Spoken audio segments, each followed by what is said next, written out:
بسم اللہ الرحمن الرحیم۔ السلام علیکم۔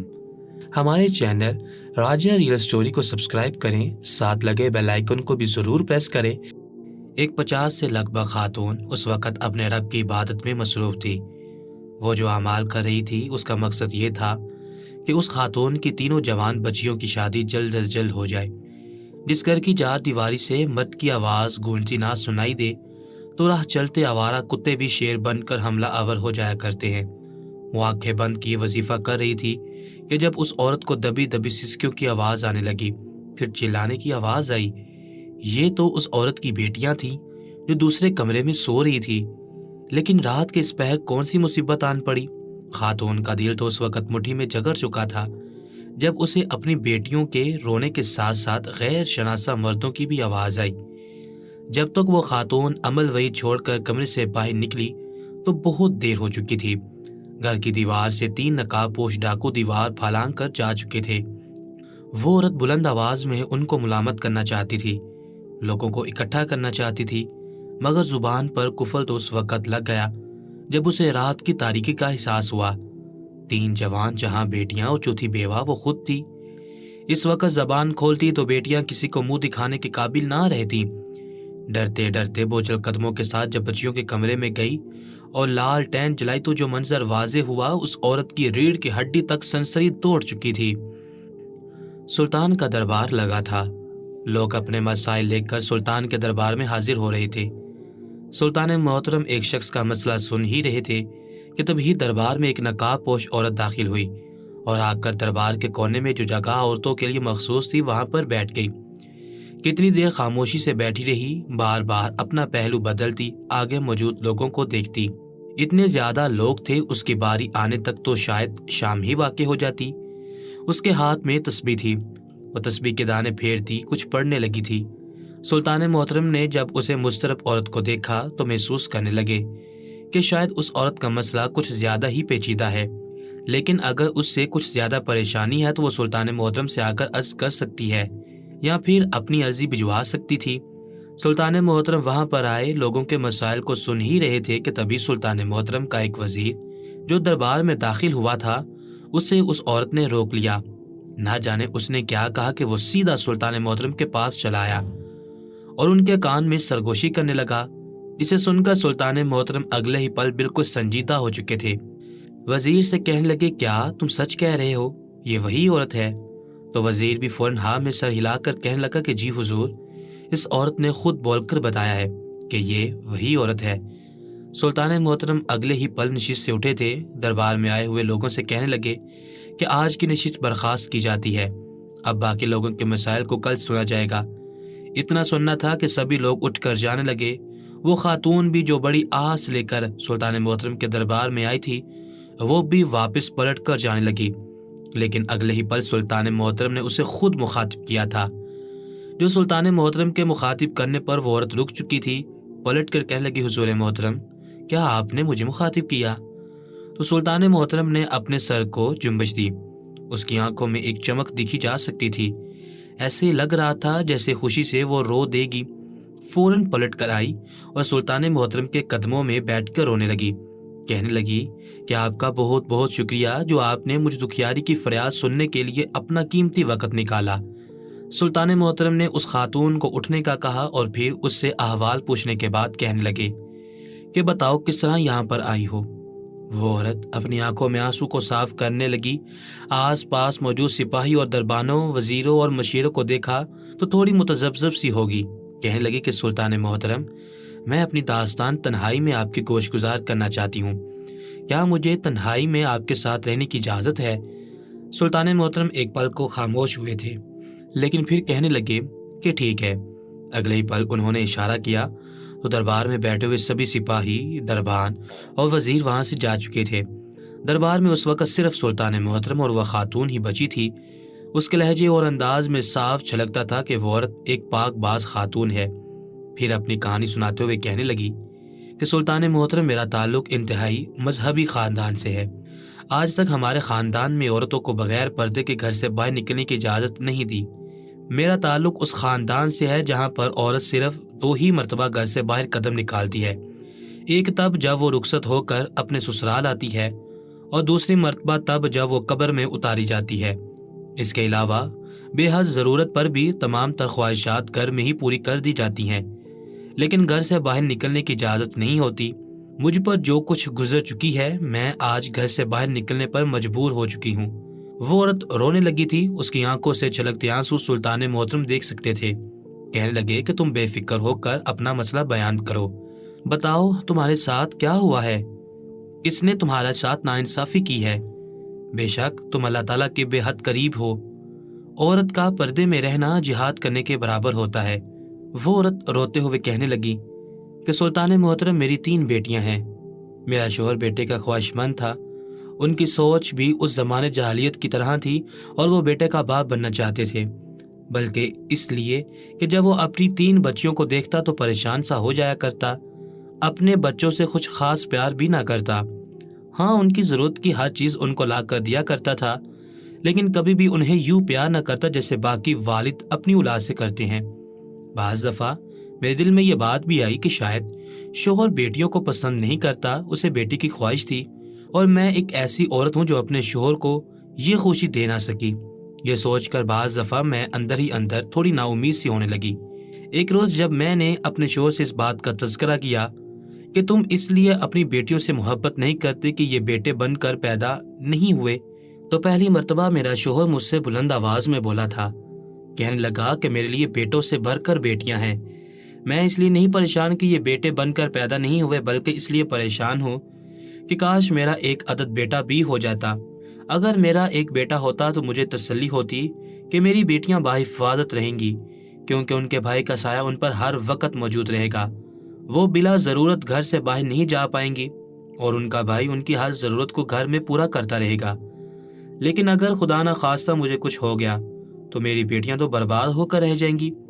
اپنے شوہر کی یہ بات سن کر میں اس سے کہتی کہ اللہ نہ کرے جو آپ کو کچھ ہو، آپ کو تو میری عمر بھی لگ جائے، بس فکر مت کرے، ہمارے رب نے ہماری بیٹیوں کے لیے بہت کچھ سوچ رکھا ہوگا۔ خدا کی کرنی ایسی ہوئی کہ چند ماہ بعد ہی میرا شوہر وفات پا گیا، اور یوں اپنی 3 بیٹیوں کے ساتھ میں اپنے گھر میں اکیلی رہ گئی۔ اپنی بیٹیوں کی ذمہ داری مجھ پر آ چکی تھی۔ میرا شوہر ایک تاجر تھا۔ جب تک جمع پونجی چلتی رہی، ہم 4 ماں بیٹیوں کا گزارا ہوتا رہا۔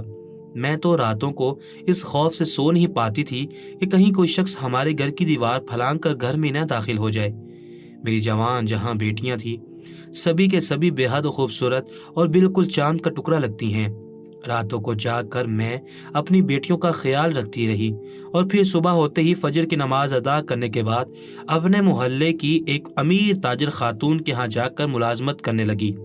کبھی اس کے گھر میں چکی میں آٹا پیس دیتی تو کبھی اسے دانے بھون کر دے دیتی، اور یوں وہ مجھے اس کی اجرت دیتی جسے ہم ماں بیٹیاں اپنا گزارا کر رہی تھی۔ لیکن ایک روز میرے ساتھ کچھ ایسا ہوا کہ میری دنیا ہی اجڑ کر رہ گئی۔ سلطان محترم باغور اس کی بات سن رہے تھے۔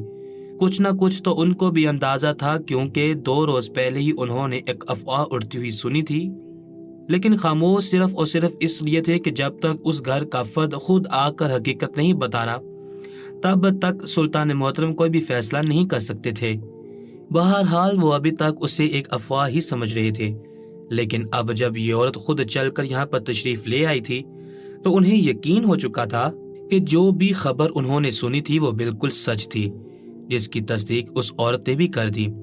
وہ عورت روتے ہوئے کہنے لگی کہ سلطان محترم، مجھ پر بڑی سخت گھڑی آ چکی ہے۔ ایک رات میں شب بیداری کر رہی تھی، صوم و صلات کی پابند تھی، نوافل پڑھ رہی تھی تاکہ جلد از جلد میری بچیاں اپنے گھر کی ہو جائیں، میں ان کے فرائض سے سبکدوش ہو جاؤں، مگر اس رات میری بچیوں کی عزت 3 ڈاکوؤں نے آ کر تار تار کر دی۔ آخر میرے اس غریب سے گھر میں کیا تھا؟ صرف عزت ہی تھی، اس کو بھی ان ڈاکوؤں نے نہیں چھوڑا۔ جب تک میں پہنچتی بہت دیر ہو چکی تھی۔ میری بچیاں جس حالت میں مجھے اس کمرے میں ملی میں بیان نہیں کر سکتی۔ میری 3 بچیوں کی حالت غیر تھی، اور میں چاہ کر بھی کسی طبیب کو نہیں بلا سکتی تھی، نہ ہی کوئی مدد مانگ سکتی تھی۔ میرے ہاتھ پاؤں پھولنے لگے تھے، سمجھ نہیں آتا تھا کہ کس سے مدد مانگوں۔ اگر گھر سے باہر نکلی تو لوگ طرح طرح کی باتیں کریں گے۔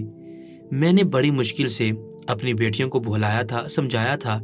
اگلی صبح ہوئی تو محلے کے ایک شخص نے یہ بات پھیلانا شروع کر دی کہ رات کو ہم نے اس خاتون کے گھر کی دیوار سے 3 لڑکوں کو دیوار پھلانگ کر جاتے ہوئے دیکھا ہے۔ صرف اتنا ہی نہیں سلطان محترم، اس کے بعد جیسی جیسی باتیں ہمارے بارے میں مشہور ہونے لگی وہ میں چاہ کر بھی آپ کے سامنے بیان نہیں کر سکتی۔ لوگ ہم ماں بیٹیوں کے بارے میں طرح طرح کی خبریں مشہور کرنے لگے کہ ہم ماں بیٹیاں غلط کردار کے مالک ہیں، تبھی ہمارے گھر سے مرد نکلتے ہوئے دکھائی دیتے ہیں۔ اگر کچھ بھی اس طرح کی بات تھی تو اب تک بتایا کیوں نہیں گیا؟ جب ہم نے ماں بیٹیوں کی چوری پکڑ لی ہے تو پھر اب ان کو ڈاکو یاد آ گئے ہیں۔ اتنا کہنے کے بعد وہ عورت پھوٹ پھوٹ کر رونے لگی تھی۔ کہنے لگی کہ سلطان محترم اب بتائیں میں کیا کروں، میں ہر طرح سے مجبور ہو چکی ہوں، لیکن اس پر بھی مجھ پر قیامت اس وقت ٹوٹی جب چند روز بعد 3 نوجوان لڑکے میرے گھر کی دہلیز پر دکھائی دیے۔ لوگ مڑ مڑ کر دیکھ رہے تھے کیونکہ وہ تینوں لڑکے ہی ہمارے اس محلے میں رہتے تھے اور کافی شریف سمجھے جاتے تھے۔ ان تینوں لڑکوں کو میں نے اپنے گھر کے اندر داخل کر لیا، مہمان خانے میں بٹھایا، سوال کرنے لگی کہ بیٹا کس طرح یہاں پر آئے ہو؟ کیا پہلے ہم پر کم بہتان لگ چکے ہیں اور ہماری ضلالت ہو چکی ہے کہ اب آپ لوگ چلے آئے؟ میں رونے لگی تھی، مگر جو بات ان تینوں لڑکوں نے کہی میں سوچ بھی نہیں سکتی تھی۔ وہ تینوں ہی سر جھکا کر بیٹھے تھے، پھر کہنے لگے کہ ہم آپ کی بیٹیوں سے نکاح کرنا چاہتے ہیں۔ میں جتنا حیران ہوتی اتنا ہی کم تھا۔ آخر یہ کون لوگ تھے اور ایسا کیسے کہہ سکتے تھے؟ میں بغیر جانے پرکھے بھلا کیسے اپنی بیٹیوں کا نکاح ان سے کروا سکتی تھی؟ میں نے جب سوال کیا تو کہنے لگے دراصل ہم اپنی غلطی پر شرمندہ ہیں۔ ان میں سے ایک لڑکا کہنے لگا کہ اس رات آپ کے گھر چھت پھلانگ کر آنے والا کوئی اور نہیں بلکہ ہم تینوں تھے، اور اب ہم تینوں اپنی غلطی پر پشیمان ہیں۔ ہمیں سلطان سے ڈر لگتا ہے، اگر آپ نے ہماری شکایت ان کو لگا دی تو ہمارے ساتھ بہت برا سلوک کیا جائے گا، اس لیے ہم آپ کی بیٹیوں کو دل سے اپنانے کے لیے تیار ہیں۔ ہم انہیں عزت کے ساتھ رخصت کر کے اپنے گھر لے جائیں گے۔ میں یہ دیکھ کر حیران تھی، مجھے ان پر غصہ بھی آیا تھا، لیکن چونکہ وہ اب اپنی غلطی پر شرمندہ تھے اور میری بیٹی کو اپنانا چاہتے تھے، اس لیے میں رضامند تو ہو گئی۔ میں نے اپنی بیٹیوں کو پردے میں بلایا اور ان سے کہنے لگی کہ بتاؤ ان میں سے کون سا لڑکا اس رات تمہارے قریب آیا تھا؟ میری بیٹیاں رونے لگی۔ رونے کی وجہ پوچھی تو کہنے لگی کہ ماں کمرے میں اندھیرا تھا، ہم تو پہچان ہی نہ سکی کہ کمرے میں آنے والا کون تھا اور وہ دکھتا کیسا تھا۔ میں اپنی بیٹیوں کی بات سن کر مزید رونے لگی۔ آخر کرتی بھی کیا، اس لیے اب آپ کی بارگاہ میں حاضر ہوئی ہوں۔ مجھے یہ بتائیں، میں اپنی بیٹیوں کا نکاح لڑکوں کے ساتھ کرنے کو تیار ہوں، لیکن مجھے یہ پتہ کیسے چلے گا کہ کون سی بیٹی کے ساتھ کس نے زیادتی کی ہے؟ یوں بغیر نکاح کے سب کچھ جانتے بوجھتے میں ان لڑکوں کو اپنی بیٹیاں دیکھنے بھی نہیں دے سکتی۔ اتنا سن کر سلطان محترم سوچ میں پڑ چکے تھے۔ کہنے لگے کہ تم فکر مت کرو، تمہاری بیٹیوں کے ساتھ ناانصافی نہیں ہوگی، ان کے ساتھ جس لڑکے نے بدفعلی کی ہے اسی کے ساتھ نکاح ہو جائے گا۔ وہ خاتون حیران تھی، کہنے لگی سلطان محترم یہ سب کچھ کیسے ممکن ہے؟ آخر یہ سب کچھ کیسے ہوگا؟ اتنا سن کر سلطان محترم نے اپنے سپاہی کو دربار میں بلایا۔ سپاہی دربار میں سلطان محترم کے سامنے حاضر ہوا تو اسے کہا کہ جاؤ گائے کا تازہ دودھ لے کر آؤ۔ سپاہی نے فوراً ادب کے ساتھ سر جھکا لیا، اور جب وہ حاضر ہوا تو اس کے پاس گائے کا تازہ دودھ موجود تھا۔ سلطان محترم نے اس مرتبہ اپنے وزیر کو بلایا اور وزیر حاضر ہوا تو وہ دودھ اس کے حوالے کر دیا۔ پھر وزیر سے کہنے لگے کہ اس میں خالص شہد ملا دو۔ وزیر نے فوراً ہاں میں سر ہلایا تھا اور وہاں سے چلا گیا۔ سلطان محترم خاتون سے کہنے لگے کہ ساری تحقیق کھل کر تمہارے سامنے آ جائے گی، لیکن اس سے پہلے میں تمہیں بتاتا ہوں کہ تم نے کیا کرنا ہوگا۔ سلطان محترم نے پوری بات اس خاتون کے گوش گزار کر دی، جسے سن کر وہ عورت بے حد حیران ہوئی، لیکن پھر وہ دودھ وزیر سے لے کر وہاں سے چلی گئی۔ وہ خاتون گھر پہنچی تو اس کی بیٹیاں گویا اسی کا انتظار کر رہی تھی۔ ماں سے سوال کرنے لگی کہ ماں سلطان محترم نے آپ سے کیا کہا؟ وہ عورت کچھ دیر تو خاموش رہی، پھر انہیں وہ سب کچھ بتانے لگی جو کچھ سلطان محترم نے کہا تھا۔ تو وہ تینوں ہی بڑی حیران ہوئی، کہنے لگی کہ ہرگز نہیں ماں، ہم ایسا بالکل نہیں کر سکتے۔ سلطان محترم آخر ایسا کہہ بھی کیسے سکتے ہیں، یہ جانتے ہوئے بھی کہ ہم کس قدر پردہ دار ہیں؟ ہمارے ساتھ جو کچھ ہوا وہ زنا بالجبر تھا، لیکن اب جانتے بوجھتے ہم یہ سب کچھ آخر کر بھی کیسے سکتی ہیں؟ مگر چونکہ سلطان کا حکم تھا اس لیے ان تینوں لڑکیوں کو ماننا پڑا۔